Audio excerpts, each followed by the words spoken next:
Hello everyone. So in the last video I made, and I'm going to link that video below, I created a composite image of a Landsat 8 7-band image, put it together, created this nice natural color image, and then I enhanced it a little bit using some of the tools in ArcGIS Pro. In this video, we're going to continue this conversation, but now I'm going to add another composite image taken during a different time period of the same area. We're going to explore different bands, and then what we're going to do is compare the images and also do something called a burn index. So the image you see here, most of it is San Diego County. This was taken in November of 2017. Shortly thereafter, there was a large fire. And this fire burned a large expanse of this particular area. And then we had image from December of that same year after the fire. And so what we can do is compare the images and, like I said, also create something called a burn index. And with a burn index, you can really analyze the extent of damage across a landscape. So it's really quite useful. The first thing I want to do in this image, though, before I load the other, is just to zoom in a little bit. This image is RGB. It's red, green, blue.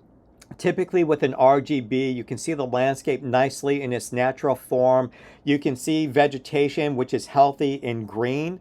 But keep in mind that atmosphere, haze, absorbs green light. And so oftentimes what researchers will do is explore the landscape using different values or different band combinations. You can also do different band ratios. You can do something like a normalized differential vegetation index where you're really comparing red light and near infrared light.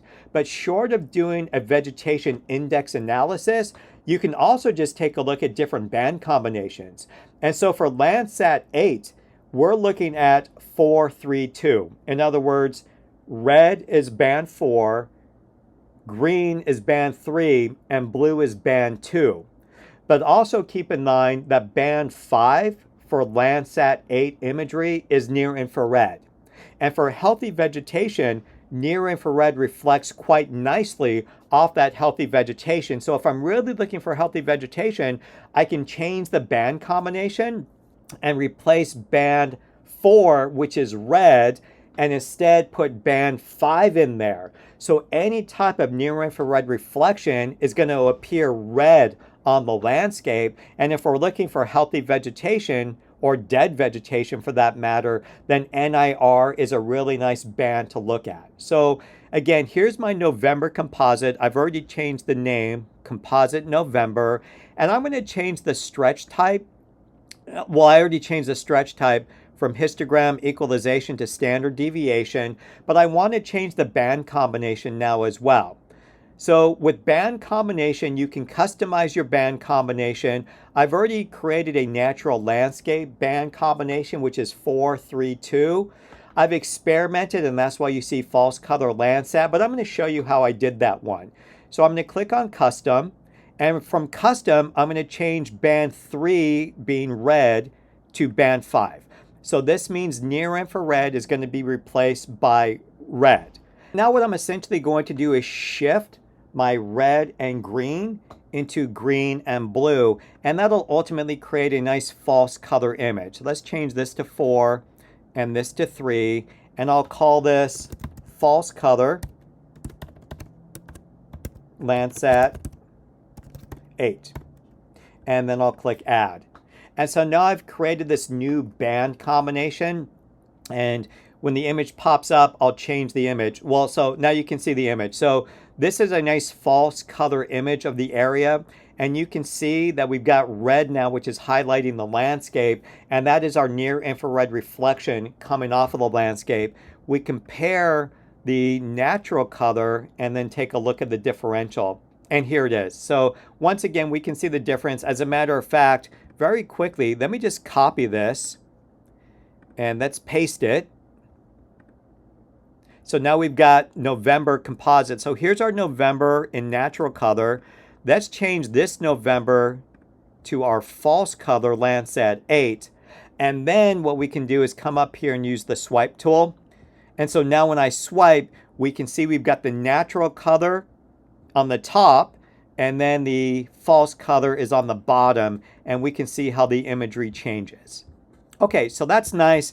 I'm going to get rid of this one now. We don't need two of them, so let's delete this. And we're going to keep the first one here for right now anyway in the natural color. And what I want to do is now add the December imagery, and the December imagery is after a fire has occurred. So let's come back here. We've already connected our data folder to this project. So all I need to do is once again open up my tools, open up my composite tool. And now what I want to do is click the browse button. And if I go to folders, and again, I've already connected the folder. So here's my lab data, imagery, here's our composite images. And what we want to do is add the 7 bands from December 27, 2017. So I'll click on the first band, hold the shift key, click on the last band, click OK, and now all the bands are going to be added. And now I'm going to give this a name. We're going to get rid of all this extraneous stuff here. This is our December composite imagery. So we'll just call this composite band underscore December. And now we'll click, well, in fact, let's call this December 2017 just to be clearer. Now we're going to click run. And remember, we've got 7 bands here and the size is pretty large. So this might take a minute or two for the processing to complete. So I'm going to pause the video, and when it's done, I'll come on back and we'll continue the conversation. Okay, so we've got our December image, and the December image right now looks really funny. Like, this doesn't look quite right. So let's make sure that we change the December image to the proper band types and do all the same things to this one as we did to the November image. So we want our band combination initially to be natural landscape. So here's the natural landscape. That looks much better because what happened was this went initially to the natural color default, but again, the default doesn't work for Landsat 8 on ArcGIS Pro. We're also going to do our DRA to enhance the image. This didn't help too much. Well, it'll help. This is the November one below it. So there it is. And then we're going to resample this as bilinear. We're just going to do all the same things to this image as we did to our November image. And now what we're going to do is go to our stretch type. And once again, we want standard deviation. And let's just give this a second to pop up. And here it is. So now we've got our December image. This is 2017 December. It's on top of our composite image from November. I've got the swipe tool on, and I can swipe and you can see the 2 images. So again, this top one is December. The bottom one here is November. The contrast of the 2 are different and the brightness levels are different. So what I want to do now is just change those settings a little bit. I sort of like the brightness level of December. So actually what I want to do is change my November one. So let's turn December off. And I can use some of my ArcGIS Pro tools, and I can brighten up November a little bit. So that's what I'm going to do. I'm just going to brighten it. And then I'm going to change the contrast a little bit as well. And again, my goal is to just match that December one a little bit better. Okay, so we've got a brightness increase and a contrast increase. Let's turn December back on and see what it looks like. And we got our swipe tool once again. Take a look to see what we have. Again, the top one is December. The bottom one is November. So this is November. This is December. This is good enough for now. What I want to do before we continue any further is actually zoom into the area where this fire in 2017 occurred, because that's when we're really going to see the power of looking at different band combinations. So what I want to do is come back to my catalog pane. So view it. And then in this data set, we actually see right here, Lilac Fire 2017. This is going to be an outline of the fire that occurred in San Diego County in 2017. So I'm just going to simply right click on it and add to current map. I'm going to get rid of the catalog pane. And now what I want to do is zoom in to this area where this fire occurred. So again, we right click on it. We're going to zoom to layer. And so here's the lilac fire and the outline of the lilac fire. So here it is. This isn't good. we should hollow this out. So let's click the symbology here, and we're going to just make it a simple black outline. That's probably the best way to go. It might be hard to see that black outline, so let's change the color of the outline to yellow. So let's go here to a nice yellow color and apply that. Okay, so here is the lilac fire. And here is December. And now you can really see this burn area highlighted nicely. And if we look at November, it doesn't exist. So December, you'll notice that we don't have a whole lot of red within that burn zone outline. And here is November, and we can see more red specifically along this area here. We can see more. And so we do start to see a difference when we compare these images using different band combination. There's another band combination though that I really want to look at. Band combination is going to really highlight shortwave band information. So if we have a fire, then smoke oftentimes can really mess up what you're seeing along the landscape because it's not going to penetrate through the hazy, smoky stuff, whether it's near infrared or any of the colors like RGB. And so what we can do instead is look at shortwave radiation, which can cut through some of that smoky haze stuff and see what's on the landscape. You'll recall from the previous video that when we're looking at Landsat 8 imagery, band 6 and band 7 are shortwave radiation reflection. So what I want to do is create a new band combination. So let's come here to band combination and click custom again. And what we want to do is create a band combo where the short wavelength bands are really highlighted in the image. So instead of red being red or red being near infrared, what I'm going to do is assign red to be one of those short wave radiation bands. And so in this case, it'll be 7. And we're going to make green the other shortwave radiation, which is 6. And so for this blue band, we're actually going to put the near infrared in it. So we'll have near infrared being blue. So this is going to be our shortwave radiation band combination. So we'll just say shortwave Landsat 8. And we'll add it. So now what we want to do is for our composite band from 2017, we're going to change the band combination to that nice shortwave radiation band, which is right here. You can see in this image, near infrared is now blue, and we see blue all around this landscape. Where we don't see blue, though, is within this area where that lilac fire occurred. And as a matter of fact, we can see a lot more scarring on this landscape. What I'd like to do is turn on the November composite, and let's take a look at that one. So let's change the band combination for November also to the shortwave radiation. And then what we can do is once again use our swipe tool to compare the two bands. So let's let that one load up. And now we can use our swipe. So again, this one is November before the fire, and you can see that blue area where there's a lot of healthy vegetation. And now this is December after the fire. So in this case, probably this band combination is providing us with the most useful information about the extent of the fire and the damage that it caused across the landscape. And so just by experimenting with different band combinations, we're able to see this. So now what we want to do is not take a look at November so much anymore. Now we're going to concentrate on December, and we can create what's called a burn index.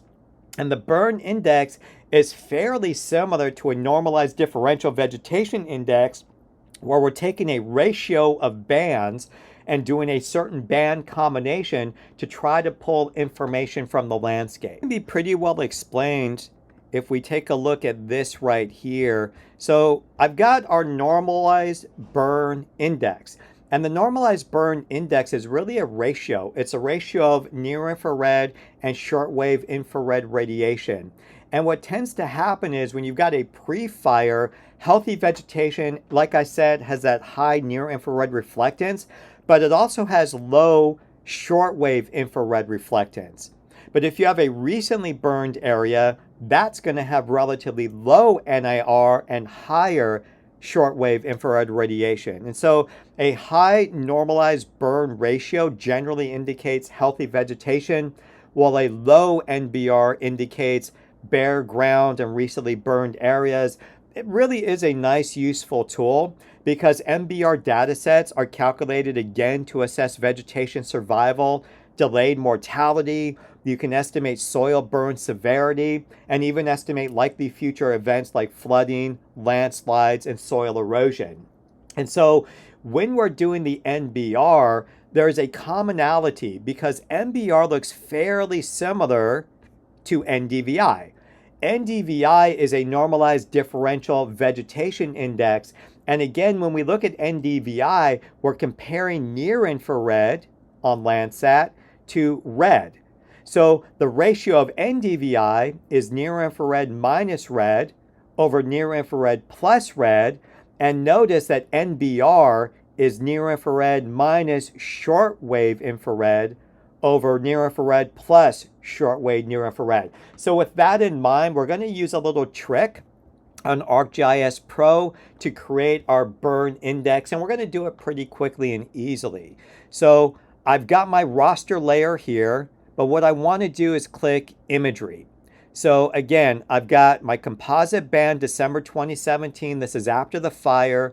I'm clicking imagery, and now I'm going to come here to raster function. And when I click on raster functions, I'm going to get a list of choices. And the one I want to choose is actually NDVI. And the reason why I want NDVI is because of that similarity that NDVI has to NBR. So in this case, we've got our raster band that we're looking at. We're going to click this pull down menu. We want December because this is after the fire. And again, we're not looking at visible band. We're not looking at infrared.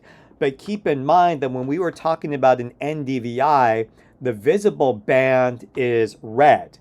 And the infrared band is near infrared, which is 5. So if we did an NDVI, this would be 4, and this would be 5. But because we're doing an NBR, we're looking at band 5 and band 7. So in this case, the infrared band is still going to be band 5. But now instead of looking at the visible band, which would be red, we're instead looking at the shortwave infrared, which is band 7. So again, let me pop this sheet up again. Band 5 minus band 4 over band 5 plus band 4 would be NDVI, but we want band 5 minus band 7 over band 5 plus band 7, which again means that here our visible band equivalent is 7 and our infrared band equivalent is 5. And now we're going to create our new layer. And this is basically creating our NBR. And we're doing this in grayscale. You have an NDVI that goes colorized, but I'd rather do it in grayscale for the moment. Let's turn this composite off. And now we can see our NBR. This is a real interesting area. It's really quite dark. And again, if we go back to our rubric, essentially, we know the following, that a high NBR generally indicates healthy vegetation, while a low NBR indicates bare ground and recently burned areas. This is really low. We're going from 253 to 1. A lot of this is 1, so you can really see how the ground has burned out. Again, the burn index is incredibly useful. So we can really see that this is a low NBR after the fire. The interesting thing is we can also explore the November before the fire just to see what that looks like. So let's go to our composite November. We'll turn this on as well. And what I want to do is do the same exact thing. So we're going to activate November. We got our raster functions under imagery. We're going to go to raster function. Once again, we'll click on the NDVI tool. And now let's select our composite November. That's the one we want. And here, once again, the visible band is going to be 7. And then the infrared band is going to be 5. And let's create our new layer. So now we've got our NDVI composite for November. So this is NBR for November. This below it is NBR for December. And once again, let's use our swipe tool. You can really see the difference. And again, high NBR means healthy vegetation. Low NBR means a problem. And so again, this is November pre-fire. This is December post-fire. You can really see how that burn index is providing a lot of useful information, even more so than the band combinations we looked at before. Now, there's one more thing I like to do as we're exploring this landscape and as we're comparing the NBRs for pre-fire versus post-fire. We can actually look at a change index. And so if I come here to that sheet once again, we've got this. This is our change of NBR burn severity chart. So if you've got less than negative 0.25, then you got high post-fire regrowth in terms of burn severity. If you're greater than 0.66, then you've got high severity burn. And so what we can do is calculate a change image, and then from that change image, we can really determine the areas of high burn severity versus lower burn severity across that particular landscape. So again, calculating a change image is going to be very helpful. So let's explore how we do that now as well. Doing a change analysis on ArcGIS Pro is pretty easy. You can create a model to do this, but you could also just simply use the raster calculator. If you've got large data sets with a lot of different images that you're looking at, then creating a model is probably the way to go. But until then, let's go analysis, click on tools, and the tool I want is going to be the raster calculator. So we're going to open up raster calculator, and now what we want to do is take a look at our changed NBRs. So we've got our November one. You notice it says NDVI. I should have changed that to NBR, but I don't want to right now. So we'll just keep this as is. We're just subtracting the November NBR minus, or let me rephrase that. We're subtracting the December NBR from the November NBR. So again, we double clicked on November. The operator is minus. Then we double click on December. Our output raster, we can just call this NBR change. And this is going to save in our geodatabase by default, and now we'll click Run. Okay, our change is done. We can see we've got a very interesting image here. I'm going to turn these other layers off, and now we can really see different values in terms of our NBR change. If we take a look at the lilac fire, we can see the severity of the burn. I mean, the change from November to December is really quite stark when you look at it this way. Okay, so we have our change in NBR, and once again, it really is quite stark. You can see that burn area quite impressively. If you look around the area of the landscape where there wasn't the fire, then you're not seeing much change at all. Nothing is really popping out. What I like to do though too is fiddle around with the symbology a little bit. By changing the symbology, you can really make things pop a little bit as well. So I'm going to click on the symbology here, double click on it. And now what I want to do is just change the color scheme, go from a grayscale, and I'm going to show the names. I like to experiment periodically with both plasma and civitas. Both of them really make the imagery pop, and you can really start to see the differential across the landscape. So what I want to do again is come down here and then look for something like plasma. So I'll click on plasma, and it changes the color scheme, and now you can see this really pops. Not only that, you can really see different detail within this burn zone. So again, experimenting with different color schemes is interesting. You can also change the stretch or the stretch type. Right now is standard deviation. You can experiment with this as well, but you can really start to pull information from the map. Other than plasma, I generally like to look at this one color scheme called civitas, which is this one here.